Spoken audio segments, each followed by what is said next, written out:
सितंबर 2020 मेरे bank account में एक पैसा भी नहीं था and by June 2021 I had already made my first 10 lakh rupees. What's up guys, Aishman this side and welcome back to my YouTube channel. So in this video I will tell you how I made my first 10 lakh rupees in 10 months.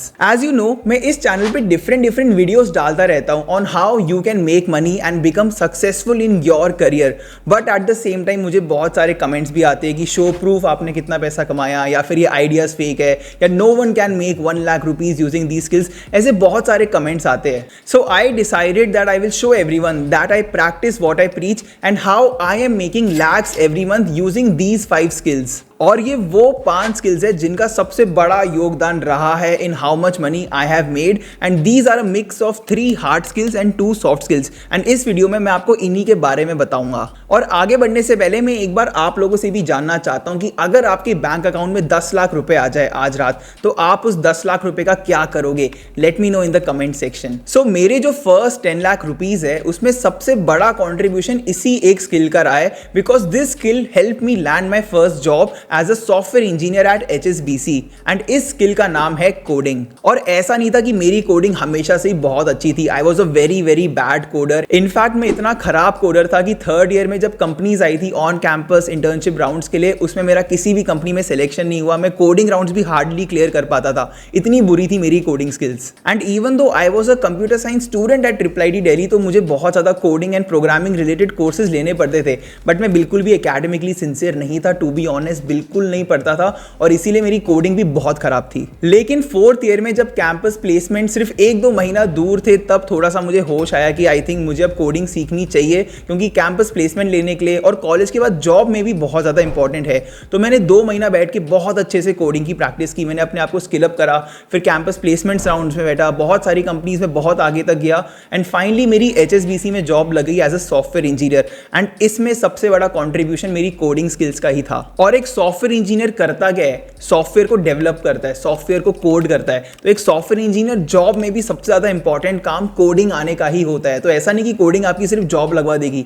Job लगने के बाद आपको वहां करना भी coding ही है. तो coding important है. उसके बाद I worked as a software engineer at HSBC for 2 years and now I have switched to Bharat Pe where I am working as a product manager. And even though मेरे काम में कोडिंग इन्वॉल्व नहीं है, मुझे coding नहीं करनी पड़ती बट ट्रस्ट मी कोडिंग मुझे बहुत ज्यादा हेल्प कर रही है as a product manager also in my new job. And if you also want to work in the tech industry specifically अगर आपको सॉफ्टवेयर इंजीनियरिंग करनी है तो आई वुड हाईली रिकमेंड कि आपको भी कोडिंग सीखनी शुरू कर देनी चाहिए. और अब सॉफ्टवेयर इंजीनियरिंग में आपकी कोडिंग अच्छी होनी इंपॉर्टेंट है लेकिन आपकी कम्युनिकेशन स्किल्स थोड़ी कम अच्छी हो तो भी चलेगा टू बी ऑनेस्ट. लेकिन जो मेरी न्यू जॉब है प्रोडक्ट मैनेजर वाली वहां पे अच्छे कम्युनिकेशन स्किल्स होना बहुत ज्यादा इंपॉर्टेंट है. और अब मैं आपको बताता हूं अपने बारे में एक फन फैक्ट. मैं एक स्टैमरर हूं, मैं हकलाता हूं और लोग शॉक हो जाते हैं जब उनको पता चलता है. वो सोचते हैं कि यार ये बंदा तो पब्लिक स्पीकिंग कर रहा है, कंटेंट क्रिएशन कर रहा है, इतने कॉन्फिडेंस में बात करता है, मैं कैसे एक स्टैमरर हो सकता हूं? Well the truth is that this was not always the case. आज से 3-4 साल पहले मैं एक बहुत ही अंडर कॉन्फिडेंट पर्सन था और मेरी कम्युनिकेशन स्किल्स तो बहुत ही ज्यादा खराब थी और ऊपर से मैं हकलाता भी था. तो बहुत बार मेरे फ्रेंड्स एंड फैमिली मेरा मजाक उड़ाते थे मेरे हकलाने का जिससे मेरा कॉन्फिडेंस और भी ज्यादा डाउन हो जाता था और मैं ऐसी अनकंफर्टेबल सिचुएशंस अवॉइड करता था ताकि मेरे लिए कोई चीज एम्बैरेसिंग ना हो जाए या फिर लोग मेरा मजाक ना उड़ाए. और इसकी वजह से मेरी कम्युनिकेशन स्किल्स भी कभी इंप्रूव नहीं हो पाई. कॉलेज के 1st-2nd ईयर तक मैं बिल्कुल वैसा ही था. स्टैमर बहुत ज्यादा करता था, इंग्लिश स्पीकिंग बहुत खराब थी, पब्लिक स्पीकिंग का तो कुछ नाम ही नहीं था. फिर आया वो दिन जो कि एक ब्लेसिंग इन डिस्गाइज थी मेरे लिए. कॉलेज में मेरे को एक 200 बच्चों की क्लासरूम के सामने एक प्रेजेंटेशन देनी थी, वो भी इंग्लिश में देनी थी बट मैं बहुत ज्यादा अंडर कॉन्फिडेंट था, बहुत नर्वस था और मेरी कम्युनिकेशन स्किल्स तो इतनी खराब थी कि जो 2 मिनट की प्रेजेंटेशन होनी थी वो मेरी लगभग 5-10 मिनट खींची होगी क्योंकि मैं इतना स्टैमर कर रहा था. और उस दिन मेरे को बहुत ज़्यादा एम्बैरेसमेंट फील हुई बट उस दिन मैंने ठान लिया था कि अब बहुत हो गया, बहुत ज़्यादा मैंने सफ़र कर लिया है, अब मुझे अपनी कम्युनिकेशन स्किल्स इंप्रूव अच्छी करनी है, मुझे एक अच्छा पब्लिक स्पीकर बनना है और मुझे अपनी इंग्लिश स्पीकिंग स्किल्स पे भी काम करना ही है. फिर मैंने अगले 1-2 साल बहुत मेहनत करी. मैंने बहुत सारी टेक्निक्स यूज़ करी जैसे कि मिरर के सामने खड़े होकर मैं किसी एक टॉपिक पे इंग्लिश में बात करता था या जब भी कुछ कॉलेज में ऐसा इवेंट होता था जहाँ पे उन्हें कोई स्पीकर चाहिए हो तो मैं उसमें पार्टिसिपेट करता था, अपने आप को ऐसी अनकंफर्टेबल सिचुएशंस में पुश करता था जहाँ पे मैं अपनी स्पीकिंग स्किल्स प्रैक्टिस कर पाऊँ और उसको इंप्रूव कर पाऊँ। फिर ओवर टाइम आई से 1-2 साल में मेरी कम्युनिकेशन स्किल्स ड्रास्टिकली इंप्रूव हुई थी। और इवन दो आप ऐसे एक डायरेक्ट लिंक नहीं निकाल सकते कि मेरी कम्युनिकेशन स्किल्स बेटर हुई तो उसके लिए मेरे को इतने पैसे मिले, बट क्योंकि मेरी कम्युनिकेशन स्किल्स अच्छी हुई, मेरा कॉन्फिडेंस इंप्रूव हुआ, तो उससे मेरे को बहुत सारी अपॉर्चुनिटीज मिली और उन सारी अपॉर्चुनिटीज के through indirectly I actually made a lot of money in the future. For example, मेरी अच्छी कम्युनिकेशन स्किल्स ने मेरे को जॉब इंटरव्यूज क्रैक करने में हेल्प करा। मेरा ISB में एडमिशन भी हो गया था फॉर देयर MBA प्रोग्राम, उसमें भी कम्युनिकेशन स्किल्स का बहुत इंपॉर्टेंट रोल था। एंड फाइनली मैं जो एक कंटेंट क्रिएशन करता हूँ, यहाँ भी अच्छी कम्युनिकेशन स्किल्स होना बहुत ज़्यादा इंपॉर्टेंट है। And that is why I believe my communication skills played a very important role in earning my first 10 lakh rupees. और मेरी इंप्रूव कम्युनिकेशन स्किल्स का सबसे बड़ा और सबसे डायरेक्ट बेनिफिट मुझे कंटेंट क्रिएट करके मिला। And content creation is the third skill that I want to discuss in this video. And even though this skill had a minor contribution in my first 10 lakh rupees, it had a major contribution in my next 10 lakh rupees, and probably it will have a majority contribution in my first 1 crore rupees. So मेरी पहली job start होने के around 5-6 महीने बाद मैंने अपना YouTube channel start करा था February 2021 में, and I started making videos on personal finance, investing and making money. मेरा ऑफिस यूजुअली 6-7 बजे खत्म हो जाता था शाम को, और उसके बाद मेरे पास बहुत ज़्यादा टाइम होता था, तो उस टाइम पे मैं अपनी वीडियोस क्रिएट करता था, उन वीडियोस को एडिट करता था। And earlier I used to think कि कंटेंट क्रिएशन कोई स्किल नहीं है, बस एक कैमरा रखा है, उसके सामने एक बंदा आके बैठ गया और अपनी बातें बता रहा है। When the reality is that content creation is a hard skill which is in turn a bag of many soft skills। और इसका बेसिकली मतलब है कि आपको कंटेंट क्रिएट करने के लिए बहुत सारे डिफरेंट स्किल्स आने चाहिए। For example speaking skills, presentation skills, story telling, video editing, research, strategy etcetera. And this is a skill which you can only learn with practice. आप कोई भी बुक पढ़ के या कोर्स करके कंटेंट क्रिएशन नहीं सीख सकते। जब तक आप बनाना शुरू नहीं करोगे वीडियोस, तब तक आप सीखोगे नहीं। और मुझे बहुत सारे लोग कहते हैं कि मैं सोच रहा हूँ अपनी जॉब वॉब छोड़ के कंटेंट क्रिएशन शुरू कर दूँ, यूट्यूब पे वीडियोस डालूँ, इंस्टा पे वीडियोस डालूँ। But I think that content creation is one of the worst full-time career options, but one of the best side hustles. और इसका सिंपल रीज़न ये है कि कंटेंट क्रिएशन में बहुत ज़्यादा अनसर्टेनिटी होती है।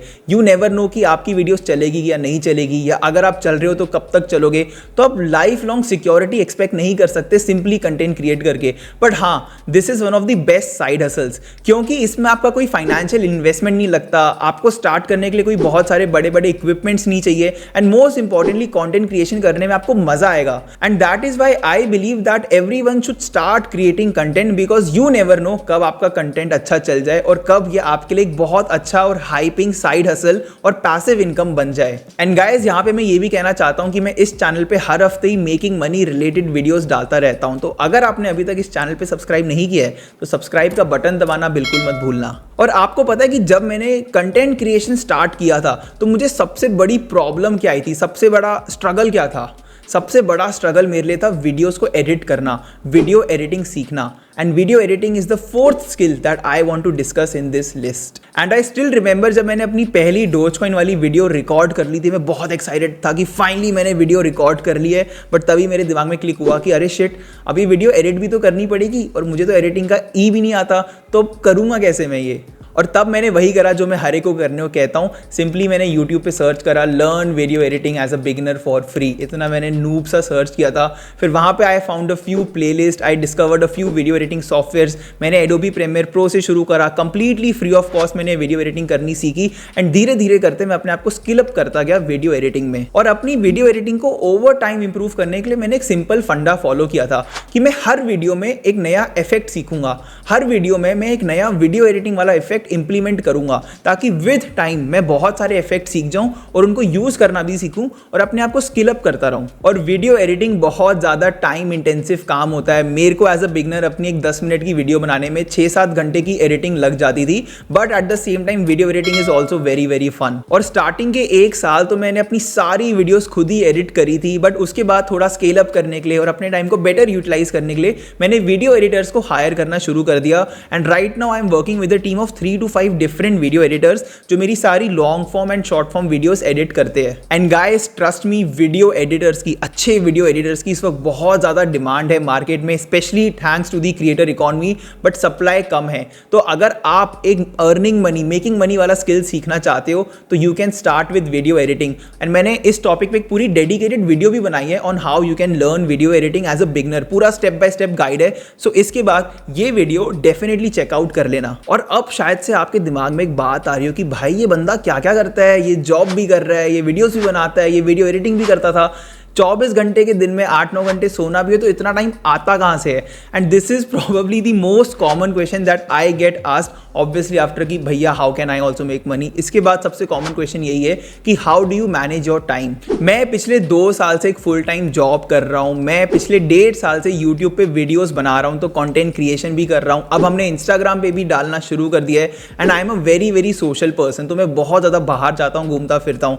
तो जायज़ है कि लोगों के दिमाग में क्वेश्चन आता है कि how do I manage my time. और मेरा टाइम मैनेजमेंट को लेके एक सिंपल फंडा है कि हर इंसान जिंदगी में 2 टाइप ऑफ काम करता है। पहला काम जो उसे मजबूरी में करनी पड़ती है बट करनी भी इंपॉर्टेंट है लॉन्ग रन में अपने आप को सस्टेन करने के लिए, और दूसरा वो काम जो इंसान खुद के लिए करता है, खुद की खुशी के लिए करता है और खुद के मजे के लिए करता है। और मैं हमेशा इन दोनों के बीच में बैलेंस बना के रखता हूँ, टाइम डिवोट करता हूँ। जो मेरी जॉब है या फिर अगर आप स्टूडेंट हो तो आपकी जो पढ़ाई है वो आपकी वो काम है जो शायद आप मजबूरी में कर रहे हो बट लॉन्ग टर्म में करनी इंपॉर्टेंट है अपने आप को सस्टेन करने के लिए। और दूसरी वो चीज़ें जो आप मजे के लिए करते हो, which in my case is creating content या फिर going out, socialising with people. ये वो काम है जो मैं खुद के मजे के लिए कर रहा हूँ। और इन दोनों में बैलेंस बनाने के लिए मैं कभी भी इनका टाइम ओवरलैप नहीं करता। मेरे जो वर्किंग आवर्स है वो यूजुअली 6 to 7 PM खत्म हो जाते हैं, तो मैं 6-7 बजे के बाद कभी भी काम के बारे में नहीं सोचता, कभी भी अपना वर्क लैपटॉप खोल के नहीं देखता। एट द सेम टाइम मेरा जो फन टाइम है विच usually starts after 7 PM on the weekdays and through out the weekend obviously, उसमें मैं काम के बारे में कुछ नहीं सोचता एंड मैं ट्राई करता हूँ कि मैं जितने ज़्यादा मज़े हो सके कर लूँ, पूरा भरपूर लाभ उठाऊँ इस टाइम का। And I have a very very entrepreneurial mindset, so I have that tendency to do something of my own, build something of my own, और वो मेरे लिए एक्चुअली मज़ा है, उसमें वो करने में मज़ा आता है, तो मैं उसको काम में काउंट ही नहीं करता। तो ये जो मेरा यूट्यूब चैनल है, कंटेंट क्रिएशन है, ये मेरे मज़े का पार्ट है। इवन इन माई कॉलेज मेरे लिए जो मजबूरी वाला काम था वो था पढ़ाई करना, बट मैंने उस वक्त एक स्टार्टअप भी करा था, माई जी मेंटर, उसके बारे में भी हमने इस वीडियो में बात की थी, तो आप इसको भी चेकआउट कर सकते हैं। तो तब भी मैं जब स्टार्टअप में काम करता था तो that was my fun time, तो मेरे को मज़ा आता था। And this is how I basically divide my time, मजबूरी वाला टाइम और फन वाला टाइम। एंड आई नो मैं अच्छे से कवर नहीं कर पाया हूँ शायद से कि एग्जैक्टली मैं टाइम मैनेज कर कैसे रहा हूँ। तो if you want a detailed video on this topic तो let me know in the comment. अगर इनफ डिमांड हुई तो मैं अपने टाइम मैनेजमेंट स्ट्रैटेजी पे एक डेडिकेटेड वीडियो बनाऊंगा। So finally I think this was the first video जिसमें मैंने अपनी खुद की अर्निंग के बारे में बात की हो। एंड आई होप नाउ आपको थोड़ा सा भरोसा आया होगी, ठीक है ये बंदा आगे जो भाषण देके जाता है हर हफ्ते की हाउ टू मेक मनी, ये खुद भी उन चीज़ों को फॉलो कर रहा है and these methods actually work. And इसी के साथ हम इस वीडियो के एंड में आ चुके हैं। मुझे कमेंट सेक्शन में ज़रूर बताना कि अगर आपके पास 10 लाख रुपए आए तो आप उसका क्या करोगे, और अगर आपको वीडियो पसंद आई तो इस वीडियो पे लाइक एंड इस चैनल को सब्सक्राइब करना बिल्कुल मत भूलना। Thank you.